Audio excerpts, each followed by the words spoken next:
कबीरा सो धन संचिए जो आगे को होए, शीत चढ़ाए पोटली ले जात ना देखियो कोए।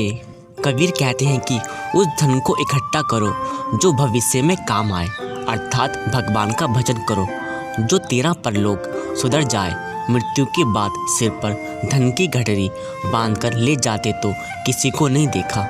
आगे कबीर कहते हैं, मालिक ने अपने मिलने के लिए यही कुदरती कानून बनाया है कि सच्चे सब्जी नाम की कमाई के बगैर हम कभी मुक्ति प्राप्त नहीं कर सकते और सतगुरु के बिना हमें नाम की कमाई करने के तरीके और साधन का पता नहीं चल सकता। हजरत ईसा भी इस ओर इशारा करते हैं, मैं तुझसे सच कहता हूँ, जब तक मनुष्य दोबारा जन्म नहीं लेता वह खुदा की बादशाहत नहीं देख सकता।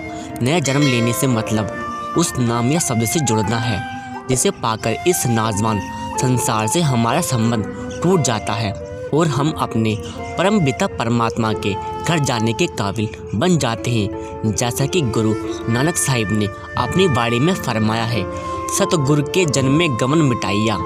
एक और स्थान पर हजरत ईसा फरमाते हैं, अब उस शब्द के द्वारा जो मैंने तुमसे कहा है तुम शुद्ध हो, अर्थात मैंने जिसे शब्द से तुम्हें जोड़ा है उसने तुम्हें पापों के भार से मुक्त कर दिया है। वह मालिक खुद मुख्तार है, स्वाधीन है, जो चाहे अपने मिलने का तरीका बन सकता है। इसमें किसी का कोई दखल नहीं। जो भक्ति उस परमात्मा को मंजूर है वह शब्द या नाम की कमाई है। गुरु अमरदास जी समझाते हैं, बिन नावे होर पूजना होवी भरम बुली लुकाई। दुनिया व्यर्थ भ्रमों में फंसकर इस 84 के जेल खाने में भटक रही है। उस नाम के बगैर तो मुक्ति का कोई और रास्ता ही नहीं है। गुरु नानक साहिब समझाते हैं, नाम विसार चल अनमार्ग अंतकाल पछुताई। नाम की कमाई करने का रास्ता छोड़कर अगर हम किसी और रास्ते पर चलने की कोशिश करते हैं तो अंत में मौत के समय पछताना पड़ता है कि यूं ही अपनी कीमती समय को व्यर्थ की बातों में गंवा दिया। गुरु अमरदास जी समझाते हैं, बिन नावे दर ढोए नाही ता जन्म करे खुआरी।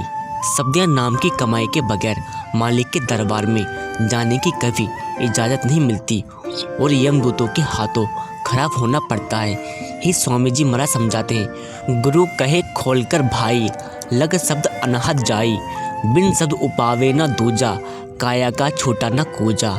शब्द या नाम की कमाई के सिवाय और कोई उपाय और तरीका नहीं है जिससे हम देह के बंधनों से छुटकारा प्राप्त कर सकें। बाकी जितने साधन जैसे जप तप पूजा पाठ दान पुण्य वगैरह हैं, सबका फल हमें ज़रूर मिलता है, लेकिन उनका फल लेने के लिए हमें फिर से इस देह के बंधनों में आना पड़ता है। नेक कर्म करते हैं तो राजा महाराजा बनकर आ जाते हैं, सेठ साहूकार बन जाते हैं, कौमों मजबों मुल्कों की हुकूमत हासिल करके आ जाते हैं, ज़्यादा से ज़्यादा बेकुंडों स्वर्गों तक पहुंच जाते हैं। लेकिन ये भी भोग योनियाँ हैं जो एक निश्चित समय के लिए होती हैं।